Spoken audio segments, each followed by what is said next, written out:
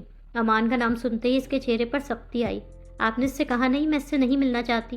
وہ شیرو اور عبد الرحمان بابا کو یہاں چھوڑنے آیا ہے۔ اسے پتا ہے تم اس سے نہیں ملو گی، اس لیے وہ واپس جا رہا ہے۔ کہہ رہا ہے کہ اگر اینا نے دریا باغ واپس جانے کا فیصلہ کر ہی لیا ہے تو وہ وہاں اکیلی نہیں جائے۔ وہ چاہتا ہے کہ عبد الرحمان بابا اور شیرو وہاں تمہارے ساتھ رہیں تاکہ تمہاری حفاظت اور تحفظ کے حوالے سے وہ مطمئن رہے۔ بوا جی اس کی خفگی کے جواب میں سنجیدگی اور افسردگی سے بولی۔ وہ نورالعین کے فیصلے پر خوش نہیں تھی۔ وہ چاہتی تھی نورالعین امان کو ایک دوسرا موقع دے۔ امان تم سے بہت محبت کرتا ہے نا، اسے اتنی سخت سزا نہ دو۔ میں کوئی سزائیں نہیں سنا رہی بوا جی، ماما اور بابا جان کے قریب رہنا چاہتی ہوں، بس اتنی سی بات ہے۔ وہ جواباً سنجیدگی سے بولی۔ فرحانہ خالہ کی فلائٹ کا وقت ہو رہا ہے، چلے انہیں رخصت کر دیں، پھر ہم دریا باغ کے لیے نکلیں گے۔ وہ بات بدلتے ہوئے بولی۔ فکر نہ کریں، ہم یہاں آتے جاتے رہا کریں گے، یہ گھر تھوڑی بیچا ہے میں نے۔ جب آپ کا دل کرے گا بتا دیجیے گا، ہم یہاں آ جایا کریں گے۔ وہ مدھم سوگواری مسکراہٹ سے بولی۔ وہ جانتی تھی کہ وہ امان اور اس کے تعلق کے ٹوٹنے سے اور اس کے اکیلے رہ جانے کا سوچ کے غمزدہ تھی، مگر اس نے ظاہر نہیں کیا۔ بلند و بالا پہاڑوں پر سورج طلوع ہو چکا تھا۔ صبح کی سنہری روشنی میں سمر ہاؤس بھی چمک رہا تھا۔ اس کی سابقہ حالت لوٹ آئی تھی۔ اس کی مرمت رنگ و روغن کروا دیا گیا تھا۔ گارڈن میں قسم قسم کے خوبصورت پھول پودے اپنی بہار دکھا رہے تھے۔ گارڈن میں عبد الرحمان بابا سر پر ٹوپی لگائے کھڑے تھے۔ وہ نماز سے فارغ ہو کر چڑیوں اور پرندوں کو دانہ ڈال رہے تھے۔ حویلی میں اتنی خاموشی تھی کہ ہلکی سی آواز بھی دور تک سنائی دے۔ سفید شلوار قمیض میں سر پر دوپٹہ لیے وہ ماں کی قبر کے سامنے بیٹھی تھی۔ بیک یارڈ میں ہی نیلوفر اور میر فاروق کی دونوں کے قبروں کو پکا کروا دیا گیا تھا۔ اس جگہ کو باقی بیک یارڈ سے علیحدہ کرنے کے لیے وہاں چاروں طرف چھوٹی دیوار اٹھا دی گئی تھی۔ دیواروں پر بہت ساری سرسبز بیلیں چڑھی ہوئی تھیں۔ سامنے ایک چھوٹا سا گیٹ تھا۔ قبروں کے اوپر بھی درختوں اور بیلوں کی چھاؤں آ رہی تھی۔ وہ ماں کی قبر پر گلاب کے خوبصورت پھول بچھا رہی تھی۔ اس کی آنکھیں پرنم تھیں۔ پھول بچھانے کے بعد وہ اٹھی۔ اس نے فاتحہ پڑھنے کے لیے ہاتھ اٹھائے۔ اس نے ماں کی قبر پر فاتحہ پڑھی، پھر چہرے پر ہاتھ پھیرا اور وہاں سے جانے کے لیے مڑی۔ قبروں کے احاطے کے گیٹ تک جاتے ہوئے وہ اختیار رکی۔ کوئی قوت اسے اپنے پاس کھینچ رہی تھی، اسے اپنے پاس بلا رہی تھی۔ اس نے مڑ کے باپ کی قبر کی طرف دیکھا۔ وہ بے اختیار ان کی قبر کے پاس آئی۔ اس نے ماں کی قبر پر سے چند پھول اٹھائے۔ دل کرتا ہے آپ سے لڑوں، شکوے کروں۔ ماما کو تو مجھ سے چھین ہی لیا تھا، خود کو بھی مجھ سے چھین لیا، مجھے اکیلا چھوڑ گئے بابا جان۔ پر آپ سے لڑ نہیں سکتی، آپ سے خفا ہونا چاہتی ہوں، نہیں ہو سکتی۔ آپ کی بیٹی، آپ کی نور آپ سے بہت پیار کرتی ہے بابا جان، سب کچھ جان لینے کے بعد پھر بھی پیار کرتی ہوں۔ وہ پھول ان باپ کی قبر پر آہستہ آہستہ بچھاتے ہوئے ان کی قبر کے سامنے گھٹنوں کے بل بیٹھ گئی تھی۔ کاش جو کچھ آپ نے کیا نہ کیا ہوتا، کاش آپ نے لوگوں پر ظلم نہ کیے ہوتے۔ اس کی آنکھوں سے بے آواز آنسو گر رہے تھے۔ آپ کے گناہوں کا کفارہ ادا کرنے کی کوشش کر رہی ہوں بابا جان، تاعمر یہ کوشش کرتی رہوں گی، دکھی انسانوں کے کام آ کے، لوگوں کی مدد کر کے۔ اللہ سے دعا کرتی ہوں آپ کی اگلی منزلوں کو آسان کر دے۔ وہ ان کی قبر پر آہستہ سے ہاتھ پھیرتے ہوئے بھرائی آواز میں بولی۔ وہ بیک یارڈ سے نکلی تو باہر کھڑا شیرو اس کے ساتھ چلنے لگا۔ ارد گرد اتنی خاموشی تھی کہ پتا بھی ہلے تو آواز آئے۔ ہلکی سی ہوا چلی تھی۔ اس کے سر سے دوپٹہ پسلا، اس کے کھلے بال ہوا سے اڑ رہے تھے۔ اسے سامنے سے عبد الرحمان بابا کے ساتھ اس کی طرف آتا امان نظر آیا۔ وہ سادہ شلوار قمیض میں ملبوس تھا۔ اس کی شیو بڑی ہوئی تھی، آنکھوں کے نیچے حلقے تھے۔ دونوں کی نظریں ملی تھیں۔ عبد الرحمان بابا امان کو وہاں سے واپس پلٹ گئے تھے۔ نورالعین اپنی جگہ پر رک کے کھڑی تھی۔ اس نے امان تک آنے کی کوشش نہیں کی۔ اس کا چہرہ سنجیدہ سپاٹ سا تھا۔ شیرو امان کو دیکھ کے خوشی سے بھونکتا ہوا اس کے پیروں سے لپٹا۔ اینا، زندگی شیرو کو ہلکی سی تھپ تھپاتا ہوا نورالعین کی طرف بے قراری سے بڑھا تھا۔ ایک سناٹا، خاموشی ہی بچی تھی میری زندگی میں، اسے بھی مجھ سے چھیننے آ گئے ہو، وہ سپاٹ لہجے میں بولی۔ زندگی؟ ایسے تو نہ کہو زندگی، وہ تڑپ کے بولا۔ ارے میں تو تمہیں مبارکباد دینا ہی بھول گئی، مبارک ہو تم کامیاب ہو گئے، میر فاروق زماں اور ان کی بیٹی سے اپنا بدلہ لے لیا تم نے، زبان فیملی کی بربادی مبارک ہو تمہیں۔ طنزیہ تلخ لہجے کے ساتھ ساتھ اس کی آواز آخر میں بھرا گئی تھی۔ تمہیں تمہاری فتح مبارک ہو امان اللہ خان۔ اس کی آنکھوں میں ہلکی ہلکی سی نمی تھی۔ جو پہلے ہی بہت شرمندہ اور نادم ہے، اسے اور شرمندہ نہ کرو اینا پلیز۔ وہ شرمندگی سے چور لہجے میں بمشکل بولا تھا۔ جانتا ہوں تمہیں بہت دکھ دیے میں نے، جو کچھ جیسا ہوا ویسا کرنا نہیں چاہتا تھا، تمہیں دکھ نہیں دینا چاہتا تھا۔ میری محبت کا یقین کرو، تمہاری ساری دنیا میں سب سے زیادہ چاہتا ہوں، تم سے ٹوٹ کے محبت کرتا ہوں زندگی۔ محبت، یقین، وہ تلخی سے بولی، آنکھوں میں ناراضگی اور شکوے بھرے تھے۔ ان لفظوں کے معنی بھی جانتے ہو؟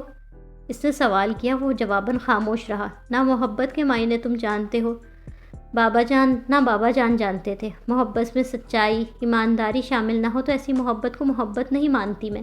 بغیر ایمانداری کے محبت کیسے ہو سکتی ہے؟ بولتے ہوئے وہ لمحہ بھر کو رکی تھی۔ میں نورالعین وہ بدنصیب لڑکی ہوں جس سے اس کے باپ اور شوہر دونوں نے بے پناہ محبت کی، اندھی محبت کی، غرض محبت کی، جھوٹ بول کے محبت کی، مجھے بے جان گڑیا سمجھ کے۔ اپنے سینے پر انگلی رکھ کے وہ بھررائی آواز میں بولی۔ امان اس کا مجرم بن کے کھڑا شرمندہ نادم اس کے سامنے کھڑا تھا۔ یہ کھڑی سچائی سہی نہیں جانتی مجھے عمر بھر فریب ان لوگوں نے دیا جنہیں میں اپنی جان سے بھی زیادہ پیار کرتی ہوں۔ مجھے فریب دینے والا، مجھ سے جھوٹ بولنے والا، میرے اعتبار کو بے اعتبار کرنے والا میرا سگا باپ تھا، میرا جان سے عزیز، میرا محبوب، میرا شوہر تھا۔ یہ تلخ حقیقت برداشت نہیں ہوتی مجھ سے۔ میں نے اپنی ساری زندگی صرف 2 لوگوں کو ٹوٹ کے چاہا، ساری دنیا میں صرف 2 لوگوں پہ اندھا اعتبار کیا، تم پہ اور بابا جان پہ۔ مگر ہوا کیا میرے ساتھ؟ تم دونوں نے مجھے بتا دیا کہ میں واقعی اندھی تھی۔ میں اندھی تھی جو تم دونوں کے جھوٹ، فریب، دھوکے کو کبھی پہچان ہی نہیں پائی۔ باپ بچپن سے لے کے بڑے ہونے تک مجھ سے جھوٹ پہ جھوٹ بولتا رہا، اور تم نے تو ہماری محبت کے ہر معاملے، ہر پل میں جھوٹ بنا دیا۔ تم نے اور بابا جان نے میری ساری ہستی خاک میں ملا دی، مجھے توڑ کے رکھ دیا۔ اس کی آواز قدرے بلند ہوئی تھی۔ بتاؤ مجھے آج کیسے اعتبار کروں میں تمہارا، کیسے اعتبار کروں اپنے باپ کا؟ اس کی آنکھوں سے آنسو گرنے لگے تھے۔ آج کیسے مان لوں کہ وہ باپ جو مجھ پہ جان چھڑکتا تھا، اس نے کبھی مجھ سے سچ نہیں بولا، عمر بھر صرف جھوٹ بولے مجھ سے؟ اور میرا وہ محبوب شوہر جو میری چاہت، میرا بھروسہ، میرا مان تھا، اس نے مجھ سے محبت ہی جھوٹی کی۔ اس کا مجھ سے محبت کا اقرار، وہ لمحہ میری زندگی کا سب سے خوبصورت، سب سے قیمتی لمحہ، وہ لمحہ ہی جھوٹ تھا۔ ہماری محبت کا وہ لمحہ، ہر پل جھوٹ تھا۔ وہ روتے ہوئے بہت ٹوٹے دل شکستہ انداز میں بول رہی تھی۔ آج نہ تمہاری محبت کا یقین کر سکتی ہوں، نہ بابا جان کی محبتوں کا اعتبار کر پاتی ہوں۔ پرانے خیالات کی ہوں شاید، محبت میں سچائی، ایمانداری کو لازمی سمجھتی ہوں۔ کاش تم نے اور بابا جان نے مجھ سے محبت کی ہی نہ ہوتی۔ تم دونوں کی اس محبت نے تو مجھ سے میرا سب کچھ چھین لیا۔ کاش دھوکے، جھوٹ، فریب سے بھری یہ محبتیں مجھے ملی ہی نہ ہوتی۔ بولتے ہوئے اس نے رونے میں شدت آئی تھی۔ جب اس نے اپنے آنسوؤں پر قابو نہیں پایا تو اس نے رخ پھیر لیا۔ زندگی، اس نے رخ پھیرنے پر امان نے تڑپ کر بولا، تمہارا مجرم ہوں، تمہیں بہت دکھ دیا میں نے۔ میری طرف دیکھو زندگی، دیکھو میں کیسا خالی ہاتھ کھڑا ہوں، اپنا بدلہ لے کے بھی ناکام کھڑا ہوں۔ جس بدلے کا سوچتے چھوٹے سے بڑا ہوا، آج جب وہ پورا ہو گیا تو دل اندر سے بالکل خالی ہے، نہ دل میں کوئی خوشی ہے نہ امنگ۔ وہ بہت دکھ اور ندامت بھرے لہجے میں بول رہا تھا۔ اس نے نورالعین کے شانے پر ہاتھ رکھ کے اس کا چہرہ اپنی طرف کرنا چاہا۔ بے آواز روتے ہوئے وہ مڑی۔ میری زندگی میں ہر خوشی صرف تم سے تھی اینا، آج تم پاس نہیں، میری دنیا بے رنگ ہے۔ وہ دونوں ایک دوسرے کے بالکل نزدیک آمنے سامنے کھڑے تھے۔ میں بہت نصیب ہوں، عمر بھر تقدیر سے شکایتیں رہی مجھے، کبھی سوچا ہی نہیں کہ تقدیر نے مجھ سے میرا سب کچھ اگر چھین بھی لیا تو بدلے میں اس نے مجھے پھر سے سچی خالص محبت بھی تو عطا کی، تم جیسا انمول ہیرا بھی تو دیا تھا۔ مگر میں بدنصیب تمہاری محبتوں کی قدر نہ کر سکا، مجھے قدر ہی نہیں رہی تمہاری۔ اس کی آنکھوں میں نمی تھی۔ بدلے کی آگ میں جلتا تو میں خود سے دور کرتا چلا گیا، تم سے اپنی محبت کو خود ہی جھٹلاتا رہا، خود بھی کبھی نہ جان سکا کہ اتنا بے پناہ پیار کرتا ہوں میں تم سے۔ ہماری محبت کے جن پلوں کو تم جھوٹ، دھوکہ کہتی ہو، وہ جھوٹ نہیں تھے زندگی۔ وہ جھوٹ ہوتے ہوئے بھی میں کبھی اپنے دل میں دکھ اور چبھن محسوس نہ کرتا۔ جب جب تم سے جھوٹ بولا، تمہیں دھوکہ دیا، میرے دل میں موجود تمہاری محبت سے چیخ چیخ کے لڑا، جانتا ہی نہیں تھا اس بدلے اور انتقام کی آگ میں جل کر اپنا سب سے بڑا نقصان کر بیٹھوں گا۔ نورالعین بے آواز آنسو بہاتی اسے دیکھے جا رہی تھی۔ امان نے اس کے شانوں پر اپنے ہاتھ رکھے تھے۔ تم سے مل کے تو میں نے جینا سیکھا زندگی، تم سے مل کے میں نے ہنسنا، خوش رہنا سیکھا۔ تم نے میری دکھوں محرومیوں سے بھری زندگیوں میں خوشیوں کے سب رنگ بھر دیے تھے۔ ہماری محبت کا ہر لمحہ سچ تھا زندگی، خدا کی قسم سچ تھا۔ تم سے میری محبت کا کوئی ایک پل، کوئی ایک لمحہ بھی جھوٹا نہیں تھا۔ آج اور کسی بات کا اعتبار نہیں کر سکتی تو کم از کم میری محبت کا اعتبار ضرور کر لو۔ مجھے معاف بے شک نہ کرو، مگر میری محبت کا یقین کر لو۔ میں تمہارا مجرم، تمہارا گناہ گار ہوں، جو سزا تم سناؤ گی مجھے قبول ہوگی۔ وہ بہت بے بسی سے بول رہا تھا۔ محبت کا یقین مجھ سے کھو گیا ہے امان۔ تمہاری معافی مانگنے سے پہلے ہی تمہیں معاف کر چکی ہوں، لیکن پھر سے تمہارا اعتبار کیسے کروں؟ نور العین مدھم آواز میں بولی۔ تمہاری محبت پر اندھا یقین رکھنے والی اینا کہیں کھو گئی ہے۔ تم سے محبت کرنا چھوڑ سکتی ہوں، لیکن تمہارے ساتھ زندگی گزارنے پر خود کو آمادہ نہیں کر پا رہی۔ تم کہہ رہے ہو تمہاری محبت ہمیشہ سچی تھی، مگر آج میں تمہاری محبت کے سچے جھوٹے لمحوں میں فرق نہیں کر پاتی۔ تم پر پھر سے بھروسہ کرنا چاہتی ہوں پر نہیں کر پاتی۔ تم یہاں سے چلے جاؤ امان پلیز۔ افسردگی سے بولتے ہوئے امان کے بازو اپنے شانوں پر سے ہٹائے تھے اس نے۔ زندگی یہ تم؟ امان بے چین بے قرار سا ہوا۔ اگر کبھی دل کو تمہاری محبت کے ہر پل کی سچا ہونے کا یقین دلا پائی تو تمہیں خود آواز دے لوں گی امان، خود تمہیں واپس بلاؤں گی۔ اتنی سخت سزا ہے نا، ایسا نہ کرو۔ اس کا منت بھرا انداز تھا، وہ رو پڑا تھا۔ اگر تم نے واقعی مجھ سے سچی محبت کی ہے تو میری اس خواہش کا احترام کرو امان۔ نور العین اس کی طرف دیکھ کر مدھم آواز میں بولی تھی۔ وہ جو بہت کچھ کہنا چاہتا تھا، مگر اس کی اس بات کے بعد وہ ایک دم چپ ہو گیا۔ اب اس کے پاس کہنے کو کچھ بچا ہی نہیں تھا۔ بغیر بحث کیے، بغیر مجھ قائل کرنے کی کوشش کیے میرے کہنے سے مجھے چھوڑ جاؤ۔ میں ہمارا رشتہ نہیں توڑ رہی، بس راستے علیحدہ کر رہی ہوں۔ ہم میاں بیوی رہیں گے، تم سے نکاح کا یہ رشتہ تو میں مرتے دم تک نبھاؤں گی امان۔ خدا حافظ۔ اس نے اپنا چہرہ موڑ لیا تھا۔ امان نے گہری تھکن بھری سانس لی۔ وہ سمجھ چکا تھا اس بار اپنی محبت کی آزمائش میں پورا اترنے کے لیے اسے نور العین کی یہ بات ماننا پڑے گی۔ ٹھیک ہے، تمہارے کہنے سے جا رہا ہوں، صرف اس لیے تاکہ تم کو میری محبت کا یقین آ جائے۔ نور العین اسی طرح رخ پھیرے کھڑی رہی۔ جس لمحے آواز دو گی دوڑتا ہوا تمہارے پاس واپس آ جاؤں گا۔ وہ اس کی طرف دیکھتا مدھم آواز میں بولا تھا۔ زندگی، ایک بار، صرف ایک بار، ایک آخری بار مجھے مان کہہ دو۔ تمہارے ہونٹوں سے یہ نام سننے صدیاں گزر گئی ہیں۔ امان ایک دو پل اس کی جانب سے جواب کا انتظار کیا، پھر اس کی مسلسل خاموشی سے وہ مایوس سا وہاں سے جانے کے لیے پلٹا۔ نور العین نے چہرہ گھما کے اس کی جانب دیکھا تھا۔ امان، مان، وہ آہستہ آواز میں بولی۔ وہ رو رہی تھی۔ وہ بے یقینی سے پلٹا، دونوں کی نظریں ملی۔ امان تڑپ کے اس کے پاس آیا۔ اس نے نور العین کے دونوں ہاتھ تھامے تھے۔ اب کی بار تمہارا مان ہی ثابت ہوں گا زندگی۔ تمہارا یہ مان اب کبھی تمہارا مان نہیں توڑے گا۔ جب تک تم نہیں بلاؤ گی میں یہاں نہیں آؤں گا۔ جس دن تم پکارو گی تمہارے پاس آنے میں ایک لمحہ نہیں لگاؤں گا۔ وہ نم لہجے میں بولا تھا۔ دونوں کی آنکھیں آنسوؤں سے بھر گئی تھیں۔ امان اس کے ہاتھوں کو پکڑے کچھ دیر کھڑا رہا۔ اسی وقت شیرو اس کے نزدیک آیا۔ وہ دونوں چونکے۔ اس نے نور العین کے ہاتھ چھوڑ دیے تھے۔ شیرو، میری اینا کا بہت خیال رکھنا۔ اس نے پیار سے شیرو کا سر ہلایا۔ وہ مزید رکے بغیر تیزی سے مڑا۔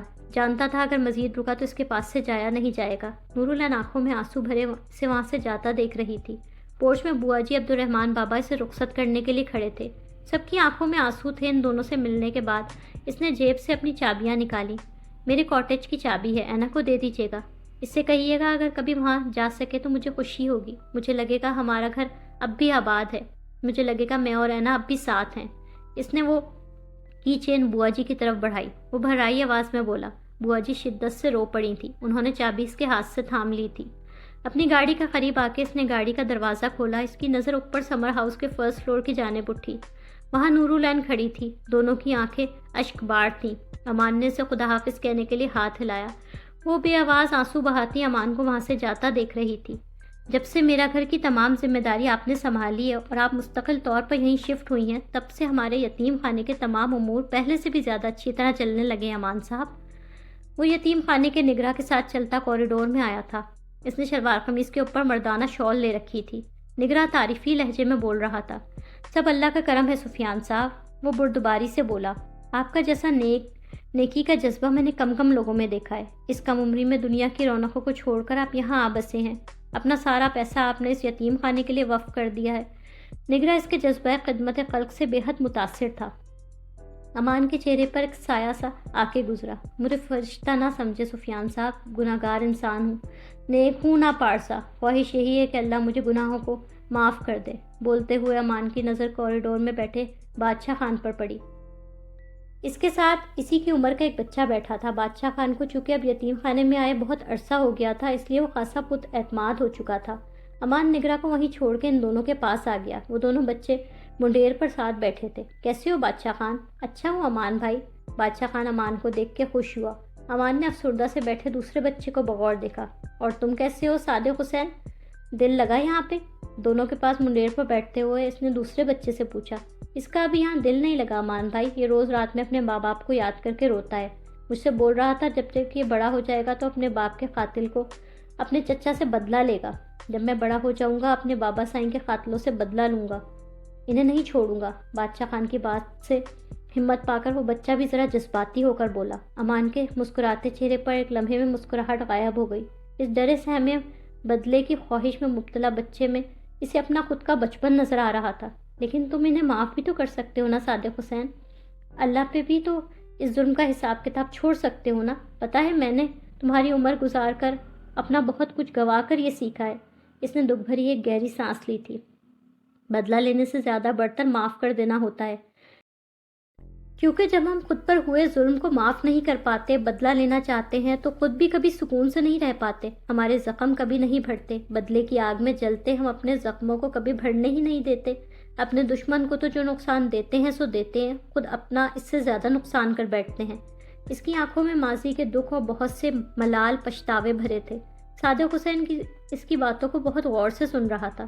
تقدیر کو یوں اپنے ہاتھوں میں کھیلنے کی کوشش کرتے ہیں جیسے ہمیں اللہ کے انصاف پر یقین نہیں ہے۔ جزا اور سزا اپنے ہاتھ میں لینے والے ہم کون ہوتے ہیں؟ یہ تو اللہ کا کام ہے نا۔ اگر اللہ پر پورا بھروسہ کریں اور ہمیں یقین ہونا چاہیے کہ ہم پر ہوئے ہر ظلم، ہر زیادتی کا بدلہ ظالم سے اللہ خود لے گا۔ اس کی آواز جذباتی ہو کر ذرا بوجھل سی ہوئی تھی۔ میری یہ بات یاد رکھنا صادق حسین، بدلے میں بے سکونی ہے، معافی میں دلی سکون ہے۔ جیسے میں نے اپنا سارا بچپن بے سکونی میں گزارا، تم نہ گزارنا۔ اللہ کے انصاف پر یقین مضبوط کر لو۔ ویسے نرمی سے سمجھاتے ہوئے بولا۔ اس کی آنکھیں اسی طرح درد سے بھری تھی۔ صادق حسین کو اس کی کچھ باتیں سمجھ میں آ رہی تھی، کچھ نہیں آ رہی تھی، مگر اس نے پھر بھی سر ہلا دیا۔ جب وقت آئے تو معافی کو اپنے لیے چننا، دلی سکون کو اپنے لیے چننا۔ افسردگی سے مسکراتے ہوئے اس نے صادق حسین کے سر پر شفقت سے ہاتھ پھیرا۔ نورالعین نے سادہ شلوار قمیض کے اوپر گرم شال لپیٹ رکھی تھی۔ وہ ہر طرح کے میک اپ جولری سے آ رہی تھی۔ وہ شام کے وقت شیرو کے ساتھ واک کر کے نکلی تھی۔ شیرو اس کے ساتھ ساتھ چل رہا تھا۔ چلتے چلتے وہ دونوں امان کے کاٹیج کے پاس سے گزرے۔ شیرو کاٹیج کو دیکھ کے زور زور سے بھونکا تھا، جیسے سے مالک کی غیر موجودگی میں بھی کاٹیج کے اندر سے اس کی خوشبو آ رہی تھی۔ ہم اندر ہی جا رہے ہیں شیرو، آج ہفتے کا دن ہے نا، آج تو ہم دونوں نے مل کے کاٹیج کی صفائی کرنی ہوتی ہے نا، کھانا بھی ہم وہیں کھائیں گے، ہم ہمیشہ کی طرح آج رات کا کھانا بھی یہیں کھائیں گے۔ نورالعین اس کی طرف دیکھ کے مدھم آواز میں بولی۔ اس نے مٹھی میں دبی کاٹیج کی چابی سے دکھائی۔ وہ ان چند ماہ میں اپنی عمر سے کئی سال بڑی اور بہت میچور ہو گئی تھی۔ وہ شیرو سے ایسے باتیں کر رہی تھی جیسے امان کیا کرتا تھا۔ شیرو اس کی ہر بات سمجھ رہا تھا۔ تم اپنا لاڈلا بنا لو مجھے، میری حد بدتمیزی پیار سے اگنور کر دیا کرو نا۔ تم نے تو کہا تھا میں تمہارا لاڈلا ہوں، پھر یہ ناراضگی ختم کیوں نہیں ہو رہی؟ اس کے کانوں میں امان کی آواز گونجی۔ لکڑی کی بار والا دروازہ کھول کے وہ اندر کی جانب بڑھی۔ ہو تم لاڈلے، آج بھی لاڈلے ہو، تب بھی تو تمہیں یاد کرنا نہیں چھوڑ سکتی، نہ یہاں تمہارے کاٹیج آنا چھوڑ سکتی ہوں۔ تم سے روح کا رشتہ جڑا ہے امان، کیسے توڑوں اسے؟ وہ مدھم آواز میں کچھ سے بولی تھی۔ وہ اسے اپنی زندگی سے نکال کے بھی نہیں نکال پا رہی تھی۔ وہ آج بھی بلا ناغہ اس کے کاٹیج آتی تھی، اس کی یادوں کو آج بھی دل سے لگائے بیٹھی تھی۔ وہ بادشاہ خان اور صادق حسین کے ساتھ گراؤنڈ میں آیا۔ وہاں کچھ بچے کرکٹ کھیل رہے تھے۔ اسی وقت اس کا موبائل بجا۔ وہ بری طرح چونکا۔ اس نے تیزی سے قمیض کی جیب سے اپنا موبائل نکالا۔ کال کسی رانگ نمبر سے تھی۔ اس نے خود پر ہنستے ہوئے کال کاٹی۔ آپ کے پاس جب بھی کوئی فون آتا ہے آپ اس طرح چونک کیوں جاتے ہیں امان بھائی؟ اسے بغور دیکھتا بادشاہ خان برملا بولا۔ وہ امان کو ایسا کرتا پہلے بھی کئی بار دیکھ چکا تھا، اس لیے آج اس نے پوچھے بغیر نہ رہ سکا۔ ایک کال کا انتظار کرتا ہوں بادشاہ خان، وہ مدھم آواز میں بولا۔ بچے اس کی بات نہیں سمجھ سکتے تھے۔ جب بھی کوئی کال آتی ہے ایسا لگتا ہے اسی کا نمبر ہوگا، وہی ہوگی۔ امان لوٹ آؤ، بس یہ 3 لفظ وہ کہے گی اور میں پھر جی اٹھوں گا۔ وہ مدھم آواز میں افسردہ مسکراہٹ کے ساتھ بولا۔ اس کی سچی محبت مجھے مایوس نہیں ہونے دیتی، میں نا امید نہیں ہوتا، میں منتظر رہتا ہوں، میرا دل گواہی دیتا ہے۔ مجھے یقین ہے آج کل پرسوں مہینے بعد 6 مہینے بعد سال بعد لیکن وہ ایک فون کال جس کا مجھے شدت سے انتظار ہے میرے پاس ضرور آئے گی. میری زندگی مجھے واپس ضرور ملے گی. بچوں کے ساتھ آگے بڑھتے ہوئے اس نے خود کلامی کی تھی. وہ اس کے بلاوے کا شدت سے منتظر تھا. لائک، کامنٹس، شیئر کریں اور تازہ ترین اپڈیٹس کے لیے سبسکرائب کریں.